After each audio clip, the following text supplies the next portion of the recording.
Hello everyone, welcome to Naira study. अब आप सब कैसे हैं? आई होप कि आप सभी बहुत अच्छे होंगे और अपनी स्टडी को बहुत ही अच्छे से कर रहे होंगे। फ्रेंड्स, आज के वीडियो लेक्चर में हम बात करने वाले हैं जो आपका सब्जेक्ट हिंदी हो जाता है तो इसके संपूर्ण निचोड़ की बात करेंगे, यानी कि एक ही क्लास में आपको सभी चीजें प्रोवाइड हो जाएंगी जिससे आप लोगों को एग्जाम में बहुत ज्यादा बेनिफिट मिलेगा। प्लस हम लोग क्या करेंगे, इसको बहुत ही सरल भाषा में चीजों को समझेंगे जिससे आप लोगों को समझने में आसानी रहे। और आपको तो ये पता ही है कि आप समझकर जब लिखते हैं अपनी भाषा में तो वो बहुत अच्छी चीज होती है, क्योंकि रटन पद्धति पे कुछ चीजें होती हैं, जैसे भाई सन है तो उनको तो रटना ही पड़ेगा। क्यों? क्योंकि सन तो भाई चेंज नहीं हो सकते हैं, है ना। तो कुछ चीजें होती हैं जो उनको रटना पड़ता है। बाकी ज्यादा से ज्यादा चीजों पर आप ऐसे फोकस करें कि आप लोग समझ के फोकस करें, है ना। तो समझ के साथ जब आप सीखेंगे चीजों को तो ज्यादा बेहतर होता है। तो चलते हैं, हम लोग स्टार्ट कर देते हैं टाइम को बिना वेस्ट किए हुए, क्योंकि टाइम तो बिल्कुल भी नहीं है आप लोगों के पास, क्योंकि एग्जाम स्टार्ट हो चुके हैं। तो फ्रेंड्स, अगर चैनल पर नए हैं तो चैनल को सब्सक्राइब जरूर कर लें, बेल आइकन को प्रेस कर लें और चीजें अच्छी लगे तो एक लाइक भी जरूर कीजिएगा। तो सबसे पहले आपको हो जाता है, क्योंकि आपका सब्जेक्ट ही हिंदी शिक्षण है, ठीक है। तो इसमें हम बात कर लेते हैं भाषा पर। भाई भाषा है ना आपकी, तो भाषा यानी क्या होती, जैसे आप कोई भी बात कहेंगे, ठीक है ना, कोई भी बात कहेंगे तो कैसे कहेंगे। जैसे मान लीजिए हमें आपसे कुछ कहना है तो आप कैसे कहेंगे भाई, या हमें आपसे कुछ कहना है तो हम कैसे कहेंगे, हम बोल कर कहेंगे, भाषा का यूज करके कहेंगे, है ना। यानी अपनी बात को दूसरों तक पहुंचाने के लिए हम क्या करते हैं, हम भाषा का यूज करते हैं। वो बात अलग की है, हम लिखित में करते हैं, मौखिक में करते हैं, लेकिन हम भाषा का तो यूज करते हैं ना। तो ये हो जाता है। उसके बाद भाषा के कौशल की अगर बात करें, देखिए भाषा तो ये हो गई कि भाई हम अपनी बात को किसी के सामने कहते हैं, प्रकट कर रहे हैं, तो हम भाषा का यूज करेंगे। इसके कौशल कौन कौन से हैं, तो भाषा कौशल, जहाँ पे ज्यादा लेंथी डिस्कस करने वाला है वहां पे लेंथी डिस्कस भी करेंगे, जहाँ पे शॉर्ट, क्योंकि कुछ क्वेश्चन आते हैं बहुत ही शॉर्ट आते हैं, तो अगर आप थोड़ा सा लिखेंगे, 2 लाइन्स 3 लाइन्स लिख देंगे तो इनफ होगा, क्योंकि अति लघु त्रिय में बहुत ज्यादा लेंथी लिखने की जरूरत नहीं है। हाँ, लघु त्रिय में आपको इतना लिखना है कि लघु त्रिय यानी 2 नंबर देके जाएगा तो आपको उसी के अकॉर्डिंग वर्क करना है। लेकिन जो चीज पूछी जाए वही चीज लिखनी है, ऐसा नहीं जमीन के बारे में पूछा गया और आप आसमान के बारे में लिख दें, ऐसा बिल्कुल भी नहीं है। चीजों को समझे वही चीजें आप लिखें। तो भाषा कौशल, तो भाषा कौशल कितने होते हैं भाई, 4 होते हैं। कौन कौन से होते हैं, तो सुनना, बोलना, पढ़ना, लिखना। तो इसको हम सुबोपाली से याद रखेंगे। किससे याद रखेंगे, तो सुबोपाली से याद रखेंगे। इसमें किस तरह से, देखिए सा से सुनना क्या होता है, सा से सुनना, और आपका क्या हो जाता है, और बा से क्या हो जाता है, तो हो जाता है बोलना, बोलना हो जाता है, ठीक है ना। और पा से क्या हो जाता है, तो हो जाता है पढ़ना, और क्या हो जाता है, ला से क्या हो जाता है, तो ला से हो जाता है लिखना। ठीक, इतना समझ में आ गया आपको। अब देखिए इसमें भी होते हैं क्वेश्चन छिपे हैं। तो कैसे क्वेश्चन है, इसमें ये पूछेंगे कि अभिव्यक्तिकात्मक कौशल, ग्रहणात्मक कौशल कौन कौन से हैं। तो जैसे ग्रहण करना यानी चीजों को रिसीव करना, जैसे हम आपको बता रहे हैं तो आप क्या कर रहे हो, रिसीव कर रहे हो चीजों को, रिसिप्टिव कर यानी रिसिप्टिव स्किल हो जाता है। चीजों को आप क्या कर रहे हो, अपने में अंदर आप उसको समाहित कर रहे हो, चीजों को इकट्ठा कर रहे हो, ठीक है। तो यानी सुनकर तो आप कर रहे हो ना, प्लस आप कैसे करोगे, ये नोट्स है तो आप क्या करोगे, इनको पढ़कर भी करोगे। भाई जो नोट्स है, मान लीजिए लिखा है ये नोट्स है, तो आप लिखकर क्या करोगे, आप अपने में समाहित कर लोगे ना, रिसीव चीजों को कर लोगे ना, यानी रिसिप्टिव स्किल हो गया ना। तो यानी आपने क्या किया, ग्रहण किया, तो ग्रहणात्मक हो जाएगा। क्या हो जाएगा, तो ग्रहणात्मक हो जाएगा। उसके बाद अगर आपको अपनी बात को किसी से कहना है, क्या करना है, अपनी बात को किसी से कहना है, तो या तो आप बोल कर कहोगे, जैसे भाई हमें आप तक अपनी बात को पहुंचाना है, यानी अपनी अभिव्यक्ति को आपके सामने प्रकट करना है, तो हम क्या करेंगे, या तो देखिए हम बोल रहे हैं तो आप हमारी बात को समझ रहे हैं, या हम क्या कर रहे हैं, लिख रहे हैं, तो आप हमारी बात को समझ रहे हैं। यानी हम बोलकर और लिख कर, देखिए यहीं पे दोनों हो गया, यानी ग्रहणात्मक भी अभिव्यक्तिकात्मक भी दोनों देखिए हो गए। यानी हम बोल रहे हैं, आप उसको रिसीव कर रहे हो, यानी हम अपनी अभिव्यक्ति पेश कर रहे हैं और आप उसको ग्रहण कर रहे हो। ठीक है, तो यानी बोलना और लिखना क्या हो जाता है, अभिव्यक्तिकात्मक हो जाता है। यहाँ पे हम लिखे देते हैं अभिव्यक्तिकात्मक। ठीक है, ये आपका अभिव्यक्तिकात्मक हो गया। तो इस तरह से आपने ये चारों कौशल पढ़ लिए। सबसे पहला कौशल सुनना होता है, क्योंकि बच्चा सबसे पहले क्या करता है, सुनता है, फिर उसके बाद बोलता है, फिर पढ़ता है, फिर लिखता है।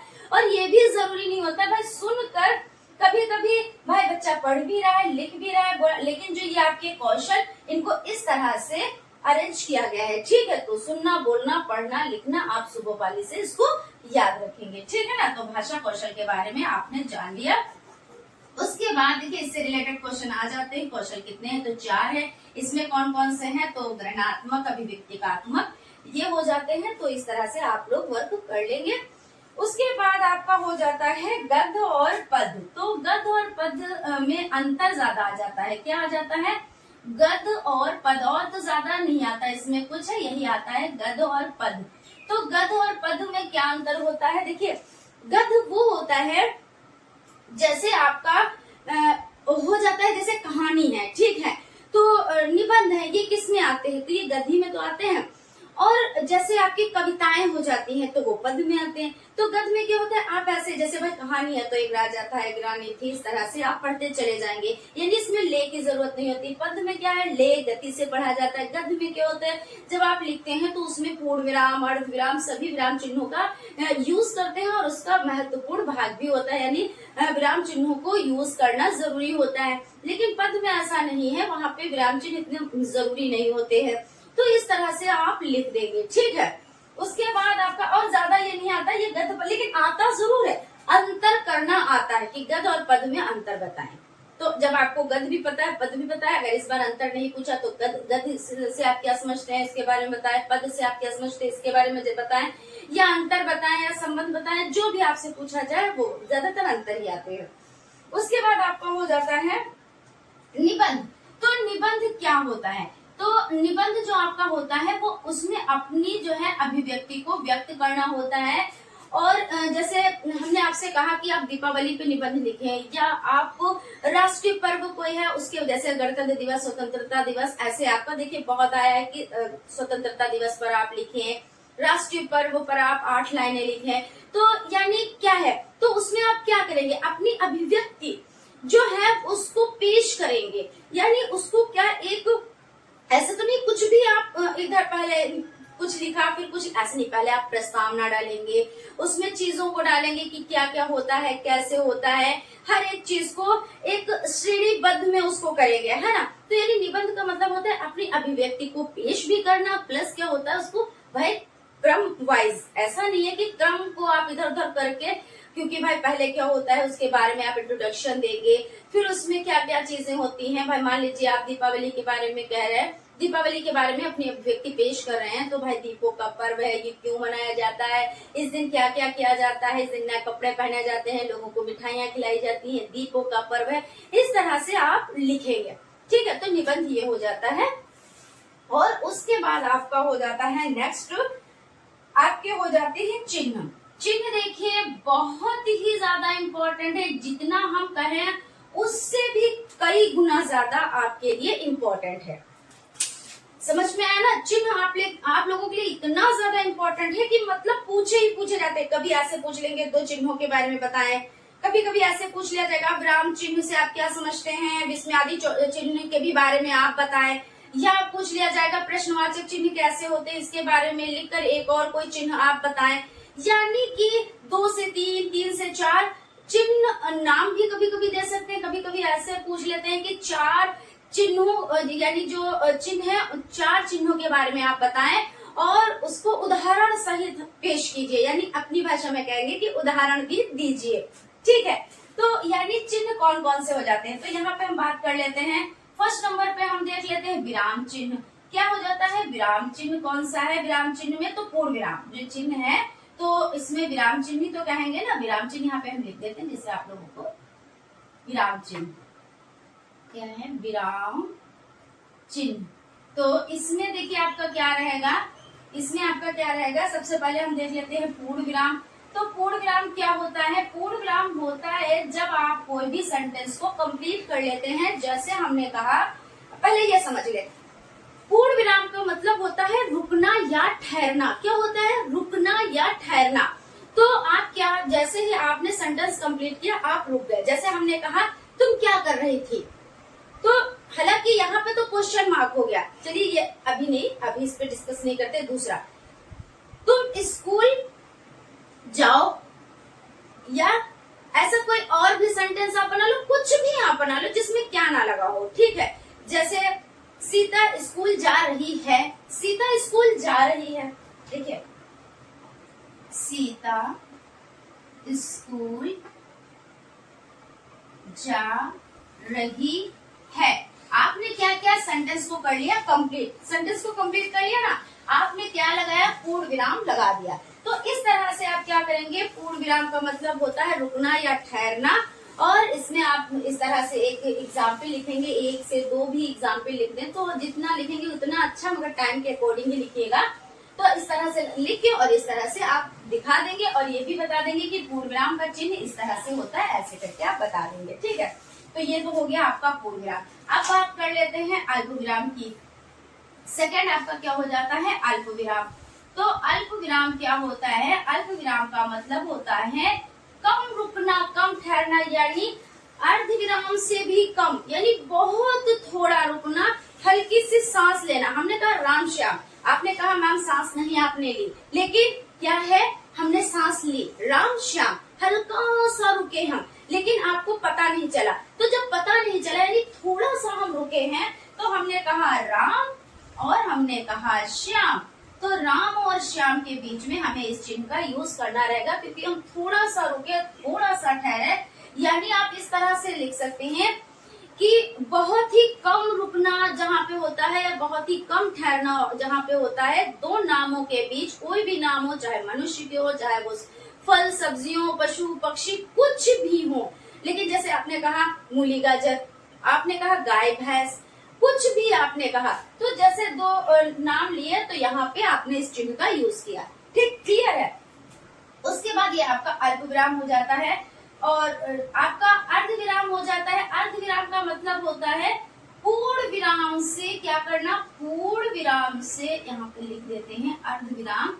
तो पूर्ण विराम से कम, यानी पूर्ण विराम से आधा रुकना, और अल्प विराम से ज्यादा रुकना। यानी ये जो चिन्ह है, ये जो चिन्ह है आपका, ये इसका मान लीजिए पूर्ण विराम का आधा है, ठीक है, और जो ये अल्प विराम है इससे ज्यादा है, ठीक है। तो जहाँ पे अल्प विराम से ज्यादा ठहरना होता है, वहां पर आपको इस चिन्ह का यूज करना होता है, ठीक। फिर उसके बाद आपका 4 नंबर पे आ जाए प्रश्नवाचक चिन्ह। प्रश्नवाचक चिन्ह, तो इसमें क्या होता है, इसमें ये होता है कि जैसे आपने क्या किया, किसी से आपने क्वेश्चन किया, जैसे क्या तुम स्कूल जा रही हो, क्या तुमने खाना खा लिया है, तुम कब आए थे, या तुम कब जाओगे। इस तरह से कोई भी क्वेश्चन है तो आप उस क्वेश्चन के बाद में कौन सा चिन्ह यूज करेंगे, इस चिन्ह का, क्योंकि कहते नहीं जब क्वेश्चन पूछा जाता है तो ये चिन्ह आपके लिए मस्ट हो जाता है, बहुत ही इंपॉर्टेंट हो जाता है। ये थोड़ा सा लेंदी जाएगा क्योंकि सभी चिन्हों के बारे में जानेंगे, क्योंकि इसमें से आपके कम से कम 3 नंबर तो पक्के होते हैं, क्योंकि 2 नंबर में लघुत्तरी में तो ये आता ही आता है, और वस्तुनिष्ठ और आपका वस्तुनिष्ठ टाइप क्वेश्चन और अति लघु में भी कभी कभी पूछ लिया जाता है। यानी 3 नंबर तो आपके पक्के ही पक्के हैं। अगर 3 नंबर ना आते तो 2 नंबर, तो एक चीज के बारे में हम जानेंगे और 2 नंबर हमको मिल जाएंगे, वो भी कम से कम हम कह रहे हैं, तो इससे अच्छी क्या बात हो सकती है ना। तो प्रश्नवाचक चिन्ह ये हो जाता है। उसके बाद में आपका हो जाता है लाघव चिन्ह। क्या होता है, लाघव चिन्ह आपका हो जाता है जो आपका, देखिए यहाँ पे समझ लेते हैं लाघव चिन्ह। तो इसको ये इस तरह से होता है। तो इसमें क्या करते हैं, इसमें ये होता है कि जैसे कोई चीज आप छोटे रूप में लिखना चाहें, जैसे डॉक्टर है, ठीक है ना, तो डॉक्टर आपने इस तरह से लिखा, लेकिन जब आप इसको छोटे रूप में लिखेंगे तो इस तरह से तो लिख देते हैं ना। फिर जैसे उत्तर प्रदेश है तो उत्तर प्रदेश आप इस तरह से लिखते हैं, लेकिन अगर आपको इसको छोटे रूप में लिखना होता है तो आप क्या करते हैं, उत्तर और प्रदेश इस तरह से लिख देते हैं। तो ये हो जाता है आपका लाघव चिन्ह।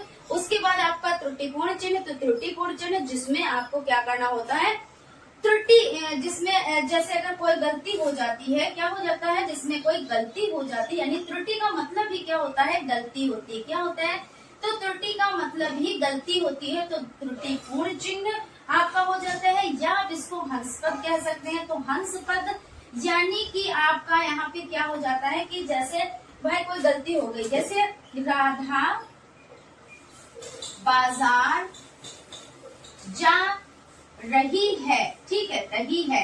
अब आप यहाँ पे क्या आपने लिख दिया, राधा जा रही है। अब रही है तो आपने लिख दिया, लेकिन आपने क्या किया, बाजार गए भूल। तो यहाँ पे आपने जहाँ पे आपको बाजार लिखना था वहाँ पे इस चिन्ह का यूज किया और उसके ऊपर आपने बाजार लिख दिया। ये आपका त्रुटिपूर्ण चिन्ह हो गया। आई होप आप लोगों को चीजें समझ में आ रही होंगी। अगर चीजें समझ में आ रही है तो एक लाइक जरूर कीजिएगा और चैनल को सब्सक्राइब भी जरूर कर लीजिएगा। इस तरह के क्लासेस आपको मिलते रहेंगे। उसके बाद आपका हो जाता है क्रिया। तो क्रिया को समझ लेते हैं, क्रिया होती क्या है। तो इसमें क्या होता है, किसी काम का करना या होना पाया जाए, यानी क्रिया कहलाती क्या, जिसमें किसी काम का होना या करना पाया जाए। जैसे आपका क्या हो जाता है, जैसे आपका बुढ़ापा हो जाता है ना, वो पढ़ता है यानी पढ़ना हो गया, वो बूढ़ा आदमी है तो बुढ़ापा हो गया। तो इस तरह से यानी क्या हो गया, इसमें कोई चीज है यानी होना या करना पाया जाए तो वही तो क्या कहलाती, वही तो क्रिया कहलाती है ना। बस सिंपल सी आपको परिभाषा लिख देनी है। उसके बाद आपका हो जाता है प्रत्यय या उपसर्ग। तो ये बहुत छोटा सा आता है, तो आप लोग इस तरह से लिख देंगे विद एग्जाम्पल। और आपका क्या हो जाता है, प्रत्यय और उपसर्ग। प्रत्यय और उपसर्ग दोनों को साथ में लेके चलेंगे, क्योंकि फटाफट से क्लास को कंप्लीट भी करना है, चीजें आपकी समझ में भी आए। तो प्रत्यय जो होता है, प्रत्यय देखिए पास से है प्रत्यय और पास से होता है पीछे। पास से है प्रत्यय और पास से पीछे, और ऊ से उपसर्ग, और इसमें इस तरह से आप लाइन बना देंगे तो ये आ हो जाता है और आगे हो जाता है। तो बस इतना आप ये कहानी समझ ले और आपके ये 2 से 3 नंबर पक्के, क्योंकि इसमें क्या होता है, लघु में भी आ जाता है और अति लघु में भी पूछ लिया जाता है, यानी 2 से 3 नंबर आपके यहाँ पे पक्के हैं। ठीक है, मतलब आता तो आता है, जरूर आता है। तो यहाँ पे क्या है, पीछे जब हमें कोई चीज लगानी होती है तो जैसे प्रत्यय में हम क्या करेंगे, अभी प्लस लक्षण। प्रत्यय मतलब पीछे, उपसर्ग यानी हमें क्या करना है, हमें उपसर्ग में जैसे हमारा उपसर्ग मतलब क्या हो जाता है, तो आगे हो जाता है ना। तो यहाँ पे हम आपका देख लेते हैं कि एग्जाम्पल की एक देख लेते हैं। जैसे अभी में क्या हुआ, अभिलक्षण। तो अभी यहाँ पे हो गया प्लस लक्षण, अभी प्लस लक्षण।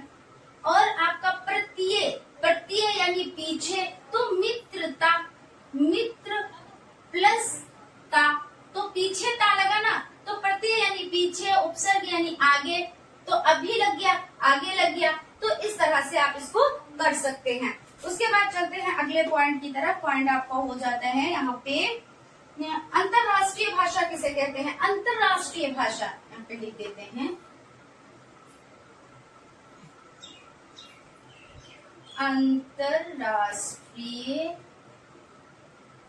अंतरराष्ट्रीय भाषा, तो इसका मतलब ये होता है कि अंतरराष्ट्रीय भाषा जिस भाषा के माध्यम से विश्व के सभी यानी क्या हो जाता है, सभी विचारों का आदान प्रदान करते हैं। तो यानी क्या होता है कि भाई हम जैसे इंग्लिश है, अंग्रेजी है, तो वो क्या है, अंतरराष्ट्रीय भाषा है। तो इसलिए हम कहीं पर भी जाएं, हमें मान लीजिए हम चीन गए हैं तो वहाँ पे हमें चाइनीज बोले, यानी हमें चीनी भाषा नहीं आ रही है बोलने, लेकिन हम इंग्लिश बोलेंगे तो वो लोग समझ जाएंगे, या वो लोग हमारे यहाँ आएंगे तो हम वो हिंदी में हमको नहीं कुछ समझा पाएंगे। पहली बात तो उनको हिंदी आती नहीं है, तो वो हमको हिंदी में क्या समझाएंगे, हम लोग तो हिंदी बोलते हैं। लेकिन वो अपनी भाषा में ना बोलकर अगर इंग्लिश में बोलेंगे तो हमारी समझ में आ जाएगा। यानी ये अंतर्राष्ट्रीय भाषा है, ये सब कहीं भाषा बोली जाती है ना। और इस पे जोर भी दिया जाता है इसीलिए क्योंकि हमको एक जगह से दूसरी जगह जाना होता है, तो अगर हम वहाँ की लैंग्वेज ना बोल पाए तो हम इंग्लिश तो बोल लेते हैं और इंग्लिश सभी लोग समझ जाते हैं। उसके बाद आपका हो जाता है मुहावरा। मुहावरा क्या है? मुहावरा तो यहाँ पे लिख देते हैं मुहावरा। मुहावरा जो आपका हो जाता है वो है आपका अरबी भाषा का शब्द है और जिसका अर्थ क्या है? अभ्यास करना। मुहावरा क्या है? तो अरबी भाषा का शब्द हो जाता है। किसका? अरबी भाषा का शब्द हो जाता है। और इसका अर्थ क्या होता है? तो इसका अर्थ होता है अभ्यास करना। ठीक है, तो आप इस तरह से परिभाषा लिख देंगे और एग्जाम्पल भी आप लिख देंगे। अभ्यास करना हो जाता है मुहावरे। उसके बाद आपका क्या हो जाता है? यहाँ पे औपचारिक और अनौपचारिक भाषा। औपचारिक और अनौपचारिक भाषा समझ लेते हैं। औपचारिक और अनौपचारिक भाषा। औपचारिक और अनौपचारिक साथ में लेके चल रहे हैं, ठीक है ना। तो चीजें हैं बहुत ज्यादा पूछी जाती हैं, तो उन्हीं चीजों को लेकर आए हैं हम। औपचारिक और अनौपचारिक यहाँ पे भाषा पूछी जा रही है, शिक्षा भी आता है, उस पर भी डिस्कस कर लेंगे। औपचारिक का मतलब होता है जिसमें रूल्स रेगुलेशन होते हैं, जो हम लोग क्या करते हैं ऑफिस जाते हैं, स्कूल जाते हैं, वहाँ पे अपनी भाषा को यूज करते हैं। तो ऐसा तो नहीं है कि जो घर में आप लैंग्वेज बोल रहे हैं वो लैंग्वेज आप ऑफिस में बोलेंगे तो भैया गड़बड़ हो जाती है ना। और जिस तरह से आप घर में बोल लेते हैं कोई रूल्स रेगुलेशन नहीं होता। भाई मम्मी से कहते हैं मम्मी खाना दीजिए, कभी कभी ऐसे भी कह देते हो कि मम्मी खाना दो, है ना। तो ऑफिस में अगर ऐसे बोल दोगे तो गड़बड़ होगा। तो आप वहाँ पे अगर कोई फाइल मांगनी हो, कोई चीज कहना हो तो आदरणीय महोदय कृपया करके हमें ये फाइल दे दीजिए, है ना। इस तरह से आप बोलते हैं। यानी क्या है? औपचारिक भाषा में नियम होते हैं, उसमें चीजों को समझना होता है, उसमें आदरणीय लगाना होता है। और लास्ट में अपने आप को क्या कि आपका प्रिय, जैसे आप कोई खत लिख रहे हैं, कोई लेटर लिख रहे हैं तो उसमें कहते नहीं सभी नए निवेदन है कि, है ना। इस तरह से स्टार्ट करते हैं। लास्ट में क्या कहते हैं? आपका प्रिय XYZ जो भी होता है। तो इस तरह। और मम्मी से अगर कोई बात कहनी हो, पापा से कोई बात कहनी हो तो इतना ये सब नहीं कहते हैं ना। तो बस यही अनौपचारिक और औपचारिक भाषा में अंतर हो जाता है। आप लोग इसको आराम से लिख लेंगे। उसके बाद देखिए इसको हमने इरेज कर दिया, हमको सिर्फ भाषा इरेज करने की, लिखना भी वही पड़ेगा। चलिए ठीक है, कोई बात नहीं, लिख देते हैं औपचारिक, औपचारिक और अनौपचारिक शिक्षा। आप समझ लेते हैं क्योंकि भाषा भी होती है और शिक्षा भी होती है, दोनों चीजें। लेकिन एक चीज को आप समझ जाएंगे तो दूसरी चीज आप आराम से लिख लेंगे। तो हम लोग क्या औपचारिक और अनौपचारिक भाषा को देख चुके हैं, आप शिक्षा को देख लेते हैं। तो शिक्षा का मतलब ये होता है कि जैसे आपने ज्ञान लिया, तो औपचारिक का मतलब होता है आपने विद्यालय में जो ज्ञान लिया वो, और उसके लिए टीचर जरूरी होता है, समय जरूरी होता है ना।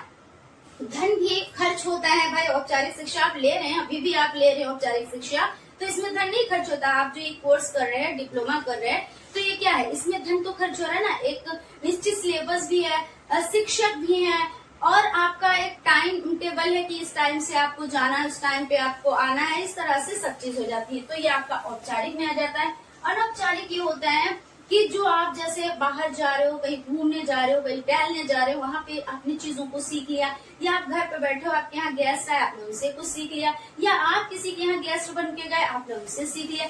यानी अनौपचारिक जो शिक्षा है वो जीवन पर्यंत चलती रहती, कभी भी खत्म नहीं होती। हम हर एक वो छोटी से छोटी, बड़ी से बड़ी मतलब चीज, बड़ी कोई भी शख्स हो, कोई भी जीव जंतु, हम सभी से सीखते हैं। तो जो हम ये इस तरह की शिक्षा ग्रहण करते हैं वो अनौपचारिक शिक्षा में आता है। इतना इनाफ है, आप लोग अच्छे से लिख लेंगे, हमें विश्वास है, ठीक है ना।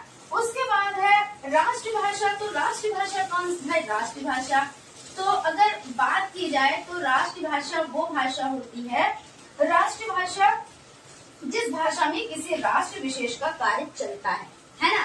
इसमें तो जिस, यहाँ पे लिख देते हैं, आप लोग नोट कर लीजिएगा, जिस भाषा में किसी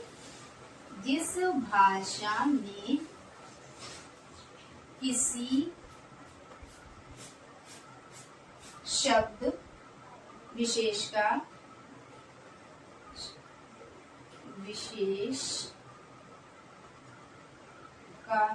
कार्य चलता है। ठीक है, कार्य चलता है। और हमारी जो हिंदी भाषा वो कैसी है, तो वो राष्ट्रीय भाषा है। क्या राष्ट्रभाषा है, हम ये कहना चाहते हैं उससे, तो वो राजकीय भाषा है। राष्ट्रभाषा, राज्य भाषा, तो ये राज्य भाषा है। और क्योंकि इंग्लिश पे ज्यादा फोकस किया जा रहा है ना, इस तरह से आपका हो जाता है। फिर उसके बाद आपका हो जाता है, और ये तो हो चुका है, तत्भव तत्सम। तत्भव, तत्सम, यहाँ पे पहले लिख देते हैं तत्सम और तत्भव। तत्भव, तो ये क्या होते हैं, तो तत्सम जो होते हैं, देखिए यहाँ पे समझ लें, जो तत्सम होते हैं संस्कृत के मूल शब्द होते हैं। क्या होते हैं तत्सम, तो जो संस्कृत है ना उसके मूल शब्द हैं। संस्कृत के मूल शब्द हैं, मूल शब्द हैं जिनको हम यूज करते हैं, है ना, मूल शब्द होते हैं। और क्या करते हैं, वो हिंदी में भी प्रयुक्त होते हैं। संस्कृत के तो मूल शब्द है, संस्कृत के तो मूल शब्द है, लेकिन वो क्या है, हिंदी में प्रयुक्त होते हैं। सॉरी, यहाँ पे हिंदी लिखना था,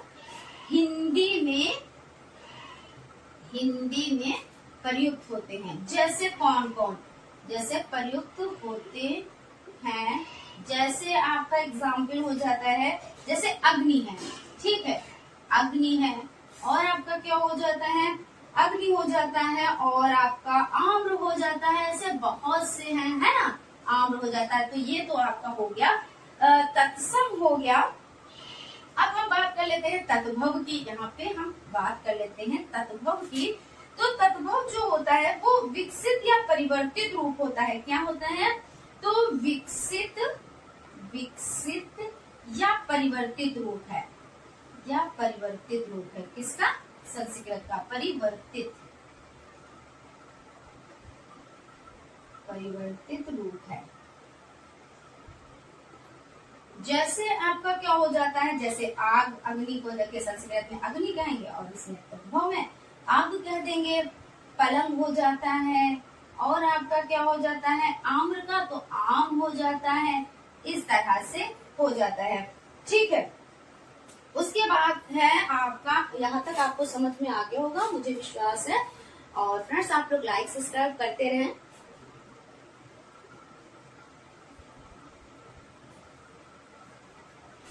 यहाँ पे बात कर लेते हैं, अब हम लोग बात करेंगे बच्चों में कहानी लेखन। ठीक है, तो कहानी लेखन बच्चों में, देखिए इसमें क्या होता है, कहानी लेखन से तो बच्चों में कल्पना शक्ति का विकास होता है। क्या होता है, कल्पना लेखन, तो क्या होता है, बच्चों में कल्पना शक्ति का विकास होता है, और बच्चे क्या करते हैं, अच्छे से एंजॉय करके चीजों को सीखते हैं। क्योंकि बच्चों को कहानी सुनना, कविताएं सुनना ये बहुत ही अच्छा लगता है, उनको मजा आता है ना। तो यानी कि आप शिक्षा भी दे रहे हैं और कहानियां शिक्षाप्रद दे रहे हैं। तो यानी शिक्षाप्रद कहानियों से क्या होगा, आप देखिए दोनों का वर्क हो रहा है इसमें, टीचर का भी और बच्चों का भी। टीचर क्या कर रहे हैं, बच्चों को सिखा रहे हैं, और बच्चे क्या कर रहे हैं, चीजों को सीख भी रहे हैं। लेकिन वो उनको तो ये लग रहा है कि भाई हमको तो कहानियां सुनाई जा रही है, भाई बड़ा मजा आता है ना। तो यहाँ पे प्रश्न ये उठता है कि यहाँ पे क्या कह रहे हैं कि बच्चों में कहानी लेखन जो होता है उससे क्या होता है, तो इनकी कल्पना शक्ति, भाई जब आप कहानी को लिखवाएंगे तो कल्पना शक्ति का विकास होगा। वो सोचेंगे कि हाँ इस तरह से होता, उनको मजा भी आता है। तो यही सब चीजें आप लिख देंगे, बस बहुत ज्यादा कुछ नहीं है इसमें। और सबसे मेन चीज है कि कल्पना शक्ति का विकास होता है, ठीक है। उसके बाद है वर्तनी संबंधी अशुद्धियां क्या होती हैं, तो वर्तनी संबंधी अशुद्धियां जो हो जाती हैं, वर्तनी संबंधी अशुद्धियां, वर्तनी संबंधी अशुद्धियां जो होती है ना, तो देखिए सबसे पहली बात ये हो जाती है, अगर आपने बच्चों को जैसे पढ़ाया है फिर बच्चा वैसे ही सीख जाता है, या आपने जैसे पढ़ा है, आपको जिसने पढ़ाया है, तो अगर त्रुटिपूर्ण ज्ञान देंगे तो वो त्रुटिपूर्ण ही रहेगा, है ना। तो ये भी अशुद्धियां हो जाती हैं। उसके बाद क्षेत्रीय, अगर जैसे आपका क्षेत्रीय भाषा में भी ये भी हो जाती है, लैंग्वेज अलग है। जैसे कुछ लोग सा को शा बोलते हैं, शा को सा बोलते हैं। और ना को अड़ा बोलते हैं, गणित वाला अड़ा ऐसे होता नहीं है। कुछ कहते हैं परिणाम तो कुछ कहते हैं परिणाम, इस तरह से कहते हैं। कुछ लोग कहते हैं स्कूल तो बहुत लोग कहते हैं स्कूल, समय। तो ये भी चीजें क्या होती हैं, वर्तनी संबंधी अशुद्धियों में ही आती हैं। और इसमें और भी चीजें होती हैं, जैसे बच्चे में कोई विकार है तो जो विकार होता है बच्चों में तो उससे भी प्रॉब्लम होती है बोलने में। वो क्या होते हैं, कठिनाई अनुभव करते हैं। और जब बोलने में कठिनाई अनुभव होती है यानी तो क्या होता है, वो चीज अशुद्धियों में आती है, क्योंकि बच्चा क्या कर रहा है, अशुद्धियां कर रहा है। और चीजें होती हैं जैसे बच्चों को चीजों का ज्ञान नहीं सही ढंग से कराया जा रहा है, यानी बच्चों को ये नहीं बताया जा रहा है कि ये वाह है और ये बा है, ठीक है। तो कुछ बच्चे क्या करते हैं, वाह की जगह पे बा लिख देते हैं, बा की जगह पे वाह लिख देते हैं। उनको ये कंफ्यूजन रहता है इसमें क्या है, इसमें सिर्फ एक लाइन ही तो हमने नहीं बनाई, लेकिन ऐसा नहीं, इसमें भ्रम रहता है। और जो भ्रम रहता है वो भी अशुद्धियों का कारण बनता है। जैसे ये भा है, ठीक है, और ये माँ है। अब इसके जो शिरो रेखा खींची गई वो इस ढंग से, अब इसको भी बच्चे क्या करेंगे, माँ पढ़ेंगे और इसको भी माँ पढ़ेंगे, यानी इसमें भी भ्रम रहता है। जैसे या है तो या और था, आप इस तरह से शिरो रेखा खींच देंगे तो इसमें भी भ्रम है ना, तो बच्चा क्या करेगा, था को भी या ही पढ़ेगा। अब बहुत लोग क्या करते हैं, खा को इस तरह से बनाते हैं, खा को इस तरह से बनाते हैं। अगर आप सही ढंग से इसको पढ़े तो ये क्या होगा, रग होगा, ये खा नहीं है। और खा अगर सही ढंग से लिखा जाए तो इस तरह से है।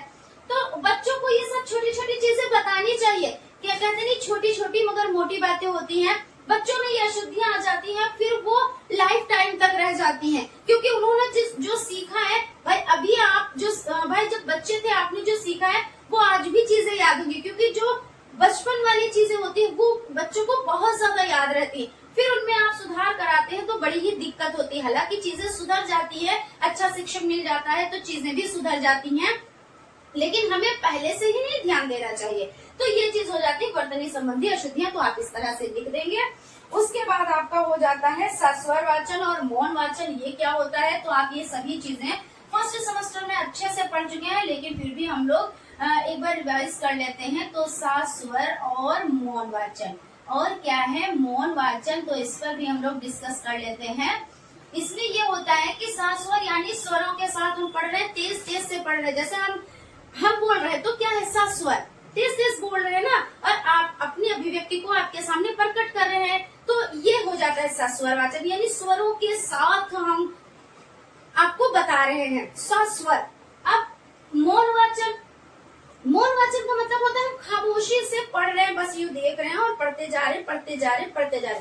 तो इसमें ये होता है भाई सस्वर वाचन करेंगे। अगर आप में कोई गलती है, ठीक है, हम फटाक से पकड़ लेंगे कि आपने ये लफ्ज जो कहा, ये वर्ड आपने कहा तो ये आपने गलत कहा। और ये चीज अच्छी भी होती है, अगर कोई कह रहा है, कोई टोक रहा है तो बहुत ही अच्छी बात होती है। कुछ लोग क्या समझते हैं, कमियां निकालना, गलतियां निकालना, या गलतियां हैं, अगर रियल में गलतियां हैं वो वाली गलतियों की बात करें। कुछ लोग तो लाइफ में ही लोगों को गलत कहते जाते हैं, वो भले कितना भी अच्छा हो, वो वाली बात नहीं है। हम एजुकेशन से रिलेटेड बात कर रहे हैं। कुछ लोग होते हैं जो आपके बारे में अच्छा सोचते हैं, जो अच्छा सोचते हैं वही आपके लिए क्या करेंगे, वही आप में सुधार करने की कोशिश करेंगे।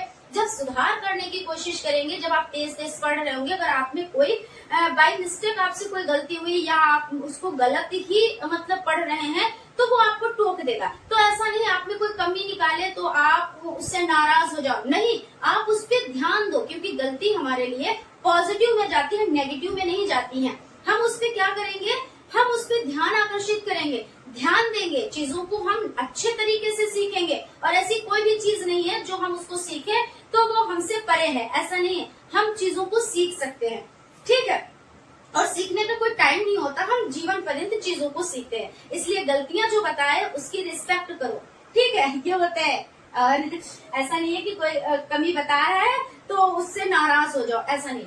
तो सस्वर वाचन में यही होता है कि जैसे आपने तेज तेज पढ़ा, अगर आप में कोई गलती है तो उसने टोक दिया कि ऐसे नहीं ऐसे, तो आपने सही कर लिया, तो ये इसकी खूबी हो गई।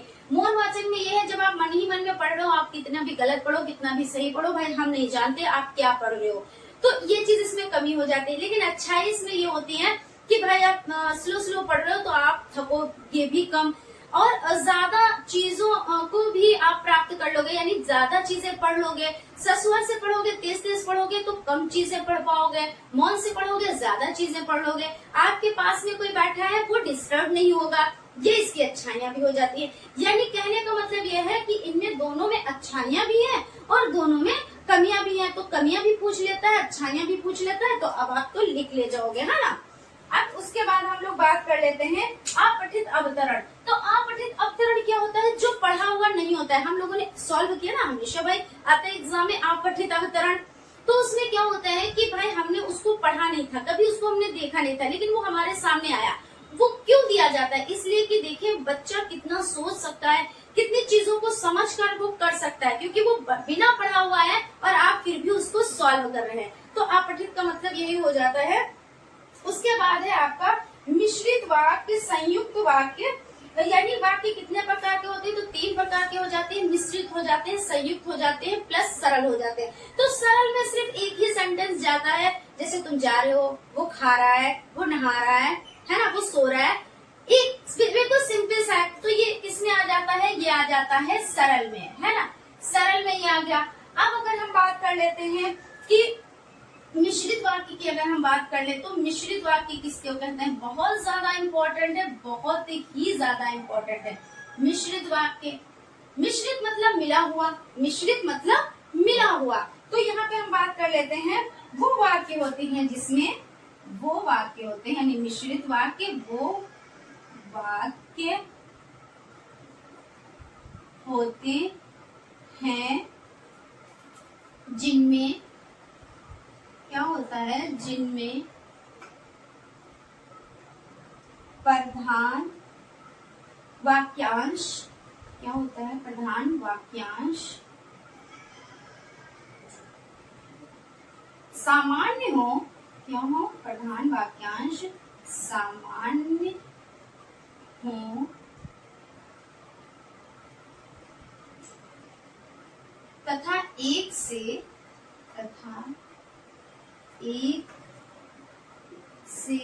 अधिक उपवाक्य होते हैं। क्या होता है? एक से अधिक उपवाक्य होते हैं, उपवाक्य होते हैं। तो यहाँ पे आप समझ लें, देखिए मिश्रित वाक्य वो वाक्य होते हैं जिनमें प्रधान वाक्यांश सामान्य हो तथा एक से अधिक उपवाक्य होते हैं। क्योंकि एक वाक्य जैसे सरल में एक ही था, राधा सो रही है, वो जा रहा है ना, इस तरह से। लेकिन इसमें क्या है? मिले हुए हैं वो वाक्य होते हैं जिनमें प्रधान वाक्यांश समान हो तथा एक से अधिक क्या हो? एक से अधिक उपवाक्य हो। तो जैसे आप समझ लें, तुमको जल्दी स्कूल जाना चाहिए। यहाँ पे हम उदाहरण समझ लेते हैं, क्योंकि ये एग्जाम में पूछे जरूर से जरूर जाते हैं, ठीक है। तो यहाँ पे हम देख लेते हैं, तुमको स्कूल जल्दी जाना चाहिए, जल्दी जाना चाहिए। और क्या है? ताकि तुम्हारा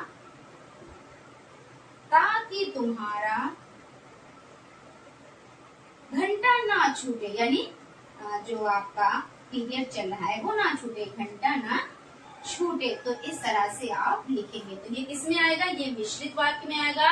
तो सरल मिश्रित हो गए। अब हम लोग देख लेंगे संयुक्त वाक्य। संयुक्त वाक्य, इसको आप लोग चाहे तो आप लोग लिख सकते हैं और चाहे तो आप लोग एक बार फिर से इसको रोक कर देख सकते हैं, समझ सकते हैं। जैसा आपको सही लगे वैसा आप लोग करें, ठीक है। चलते हैं अगले पॉइंट की तरफ। तो इसमें सरल हो गया और आपका कौन सा हो गया? आपका मिश्रित हो गया। अब बचा आपका संयुक्त वाक्य। 3rd नंबर पे आपका आ जाता है संयुक्त वाक्य। संयुक्त वाक्य में क्या है? संयुक्त वाक्य में आपका हो जाता है, संयुक्त वाक्य वो है जिसमें एक से अधिक क्या होता है? जिसमें एक से ज्यादा, एक से ज्यादा उपवाक्य होते हैं। क्या होते हैं? उपवाक्य होते हैं।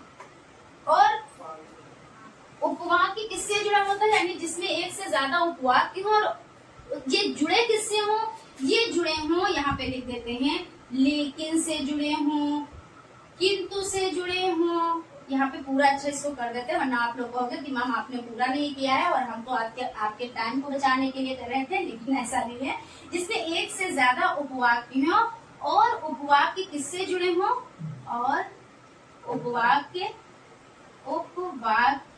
लेकिन, किंतु, परंतु, लेकिन, किंतु, परंतु और किंतु, परंतु और से जुड़े हों, ठीक है ना, से जुड़े हों, तो ये क्या होते हैं, संयुक्त वाक्य होते हैं। जैसे आप जैसे कुछ भी आप सेंटेंस बना सकते हो, वो जा रहा था लेकिन वो वापस आ गया, तुम स्कूल गए लेकिन क्यों चले आए, तो इस तरह से आप लिख सकते हो संयुक्त वाक्य उदाहरण। तो आई होप आप लोग अच्छे से समझ गए होंगे। चलते हैं फटाफट से आगे के जो पॉइंट्स हैं उनको भी समझ लेते हैं बिना टाइम को वेस्ट किए हुए। वाक्य के भेद, तो वाक्य के भेद कितने होते हैं, ये भी बहुत पूछे जाते हैं। वाक्य के जो भेद हो जाते हैं तो इसमें सरल होते हैं, मिश्रित होते हैं, संयुक्त होते हैं, जो अभी हम लोगों ने डिस्कस किया।